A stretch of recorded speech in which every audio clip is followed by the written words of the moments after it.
C'è una donna nella nostra storia, il cui nome da solo basta evocare orgoglio, resistenza e un sogno di libertà mai del tutto spento.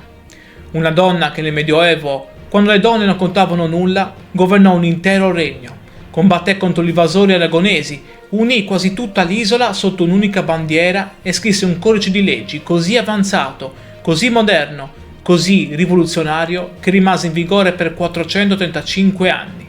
Il suo nome? Eleonora d'Arborea, la giudicessa, la regina guerriera, la legislatrice illuminata, la donna che fece tremare l'Aragona e che ancora oggi, nel 2026, è il simbolo vivente dell'orgoglio sardo. Io sono Matteo e ti ringrazio per essere qui sull'Isola in Forma.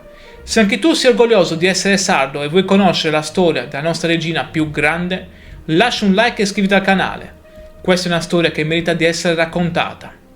Guarda il video completo per scoprire come Eleonora, rimasta sola contro l'impero più potente dell'epoca, riuscì a difendere l'Arborea e a donarci la Carta dei Logu, il codice di leggi che ha protetto la dignità dei sardi per oltre 4 secoli.